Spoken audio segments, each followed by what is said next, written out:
Bonjour à tous, c'est Carole de Nutrition de Vie. Je voudrais vous parler aujourd'hui du podium, donc des 3 familles d'aliments les pires pour votre santé, selon Medical Medium.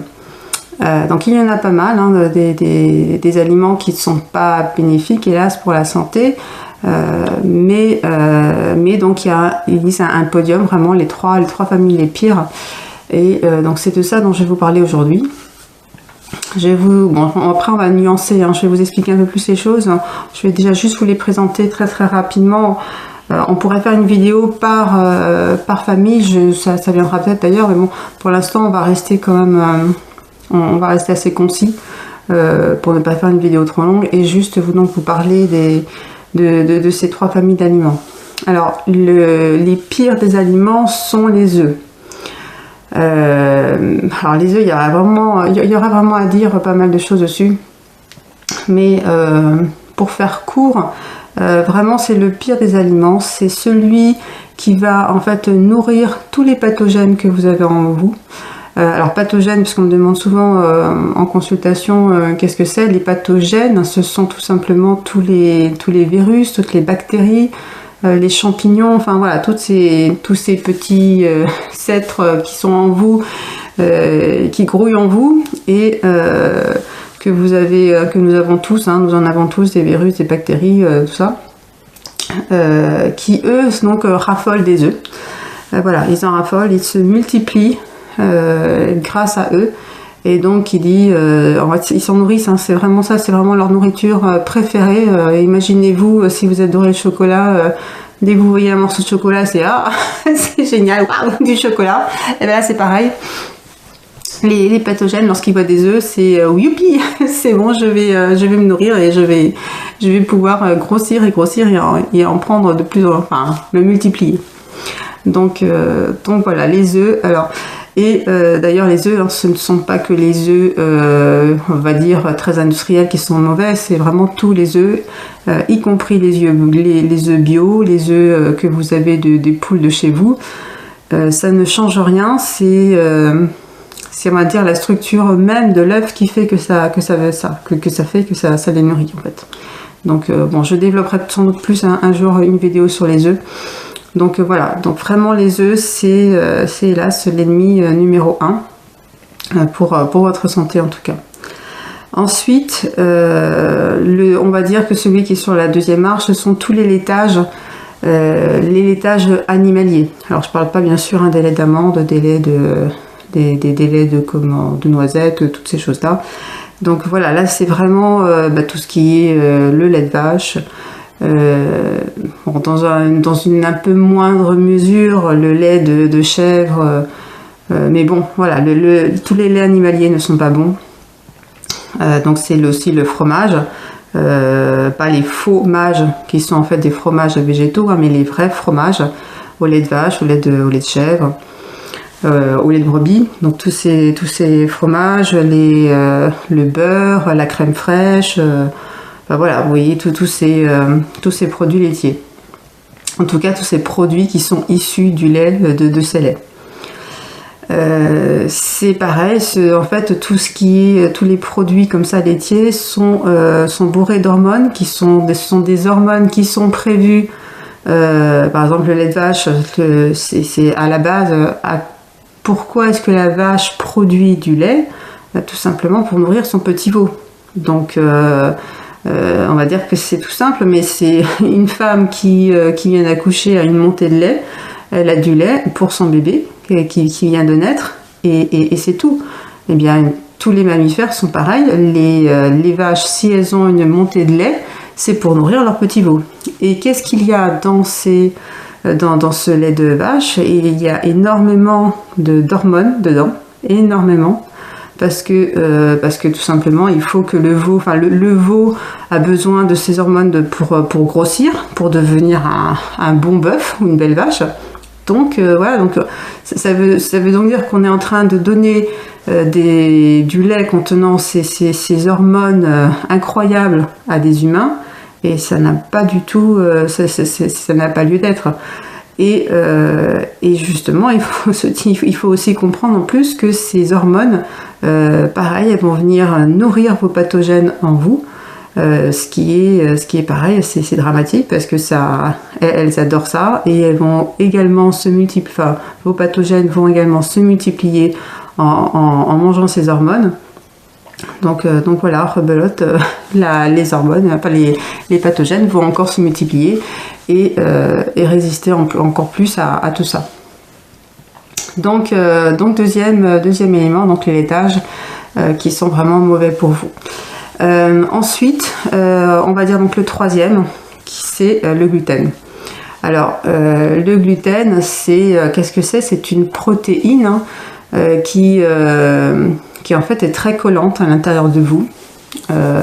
Vos intestins deviennent en fait, ont comme une sorte de glu, gluten, c'est vraiment la protéine de la colle, on va dire.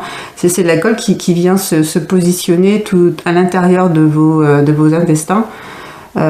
C'est catastrophique. Ça donne des intestins très très abîmés au bout du compte. Et il peut y avoir vraiment de très graves conséquences au bout d'un moment sur vos intestins. Ça peut aller très très loin. Donc voilà, et pourquoi alors on nous demande souvent pourquoi est-ce qu'autrefois on mangeait plein de pain et qu'il n'y avait pas de soucis. C'est vrai, c'était la nourriture. On disait autrefois qu'il fallait rien manger sans manger un peu de pain avec. C'était un sacrilège de manger quelque chose, de manger un repas, de manger une collation sans prendre une belle part une belle tranche de pain. Le pain d'autrefois n'avait rien à voir avec le pain d'aujourd'hui. Le blé a été modifié génétiquement X fois depuis le début des années du XXe siècle. C'est une catastrophe. Il n'a plus rien à voir avec le blé d'aujourd'hui. Le blé d'aujourd'hui se veut être productivement parlant, de manière, enfin, on doit pouvoir le produire intensément. Donc rien à voir avec le blé qu'on avait autrefois, qui était beaucoup plus sain, qui avait justement avant toutes ces manipulations, qui avait une quantité de gluten bien inférieure. Donc on peut pas comparer ce que l'on a actuellement comme produit à base de blé avec le blé que l'on avait autrefois. C'est pas comparable, quoi. Et donc ce gluten va vraiment être très très mauvais pour votre santé, quoi. Donc voilà, ces trois aliments, donc vous les connaissez maintenant. Maintenant la question est-ce qu'il faut vraiment les supprimer absolument, totalement? Est-ce qu'on peut en prendre encore un peu?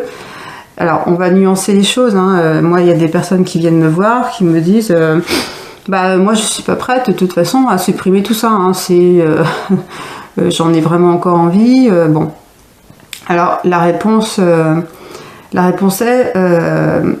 déjà, moi, je suis là pour donner des conseils. Je suis pas là du tout pour imposer quoi que ce soit à quiconque. Donc...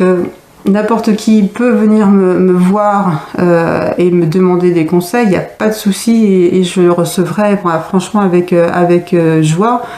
Et mon but c'est d'éclairer les gens sur les problèmes qu'ils ont et les aiguiller, les conseiller. Après chacun fera son choix en son âme et conscience. Il n'y a pas de souci, il n'y a pas de jugement, bien sûr, ça c'est évident. Et après, c'est un peu aussi aux gens de se dire ok, bon, alors maintenant je suis éclairée, je sais tout ça, qu'est-ce que je fais? Est-ce que ça je le supprime ou pas? Il faut savoir que quelqu'un qui vient me voir, qui a de très très gros soucis de santé, si vraiment c'est une maladie chronique, quelque chose qu'il a depuis très longtemps, qui l'handicape vraiment au quotidien. C'est quelque chose qui s'est dégradé, son état de santé s'est dégradé avec les années. Là, moi, je serai assez catégorique, c'est que si vous ne supprimez pas ces aliments, vous ne pourrez pas aller mieux, dans le sens où la plupart de toutes ces maladies ont un lien avec les pathogènes que vous avez en vous. Donc, si vous ne supprimez pas ce qui nourrit les pathogènes en vous, ce qui les fait grossir, ce qui les fait se multiplier, il est logique, il est évident que vous ne pourrez pas aller mieux. Pour toutes ces maladies importantes, si vous ne les supprimez pas, ça ne pourra pas aller dans l'autre sens. On ne peut pas aller mieux quand on ne supprime pas la cause de cette maladie. Donc voilà, effectivement, pour ces maladies-là, ce ne sera pas possible. Si vous avez par contre, si vous n'avez pas de gros soucis de santé, si vous avez quelques petites choses qui ne vont pas, et que vous voulez tout simplement améliorer votre santé, que vous voulez changer votre alimentation sur du plus brut, hein, des éléments plus bruts tout simplement. Et il y en a beaucoup qui sont venus me voir pour me dire voilà, moi j'aimerais bien manger plus sainement, manger des aliments plus sains pour moi, revenir à des fondamentaux, des bases. Malgré tout, j'ai essayé, j'ai regardé X vidéos, j'ai essayé par moi-même, mais je comprends pas, ça va pas, j'y arrive pas, je craque toujours sur quelque chose. Bon, il y a toute une façon de faire les choses qu'il faut, et souvent on le fait hélas mal quand on le fait par soi-même au début. Donc pour ces personnes-là, voilà, elles viennent me voir, je leur explique. Mais ce sont parfois des personnes qui ont envie de garder un peu de poisson, de garder un peu de viande, de manger un œuf de temps en temps. Qui mangent encore un peu des pâtes de temps en temps aussi. Bon, si ces personnes n'ont pas de soucis de santé importants, après voilà, c'est toujours c'est toujours aussi une analyse de ma part, parce que je vous envoie, comme je vous l'avais dit dans la vidéo, dans toutes les vidéos que j'ai faites sur mes consultations, je vous envoie un questionnaire pour vous demander tout ce que vous avez comme souci, tout ce que vous avez. C'est très complet, comme je vous l'avais dit. Et donc, si moi je me rends compte que vous avez, sans le savoir, donc des soucis qui vont alors peut-être s'aggraver justement si vous continuez à manger de cette façon-là, eh bien je vais vous le dire tout simplement, voilà, vous avez ceci, attention, si vous continuez à manger ça, voilà, ça va se dégrader, il y aura des soucis. Par contre, si je vois effectivement dans ce que vous m'envoyez que il n'y a pas de problème majeur, il n'y a pas de choses qui font que vous avez besoin vraiment absolument de supprimer telle ou telle chose, écoutez, on peut effectivement garder quelques petites choses de temps en temps, voilà. Donc c'est vraiment de toute façon une analyse à faire de façon au cas par cas, comme toujours. Il n'y a pas de généralité, il n'y a pas de choses. Mais sachez que effectivement, pour les personnes qui ont vraiment des maladies importantes, des maladies chroniques importantes, si vous ne supprimez pas effectivement ces trois familles d'aliments, à partir du moment où ce sont des aliments qui vont nourrir les pathogènes qui sont en vous, qui vont détériorer votre corps, ça ne pourra pas vous aider à aller mieux, et puis bien sûr ça ira dans le mauvais sens, quoi. Donc voilà le point. Après voilà, je ne suis pas du tout rigide sur quoi que ce soit, mais il faut avoir conscience de cet état-là. Et puis bien sûr, donc c'est au cas par cas, et on ne peut pas vraiment faire de généralité non plus, quoi. Voilà, donc je pense que ça méritera bien sûr, ça méritera en tout cas de détailler plus toutes ces familles de produits. Là, j'avais envie de vous donner vraiment le podium vraiment des trois aliments pour que vous connaissiez un petit peu déjà la base des choses à éviter. On pourra parler plus en détail de chacun, parce qu'il y a des choses à dire bien sûr. Mais bon, ça vous donne déjà une bonne base. Voilà. Voilà pour aujourd'hui, ça fait déjà quasiment un quart d'heure, ça commence à faire long. Écoutez, je vous souhaite donc plein d'amour. Alors je voulais vous redire aussi que bon, les énergies actuellement sont vraiment lourdes. Elles sont cette fin d'année. Je sais pas si certains d'entre vous ont vraiment ressenti ça, mais c'est très fatigant. Il y a vraiment des énergies très... le corps bouge, la fatigue se fait ressentir. Certains vont avoir peut-être plus de maux de tête, plus de ressentis de douleur, de choses comme ça, de fatigue. N'hésitez pas à boire beaucoup. C'est encore plus important en ce moment. Donc buvez beaucoup, dormez beaucoup. Le corps a vraiment besoin de beaucoup de sommeil en ce moment, c'est important. Voilà, prenez soin de vous, prenez soin de votre corps, c'est important. Et puis, comme toujours, hein, restez dans votre cœur. Profitez-en en cette fin d'année là pour vivre la joie, vivre le bonheur de ces fêtes qui arrivent. C'est important. Donc voilà, beaucoup de joie, beaucoup de sommeil. Buvez bien beaucoup d'eau. Et puis et je vous dis donc à très vite. Moi je vous envoie plein d'amour, plein de lumière, plein de joie.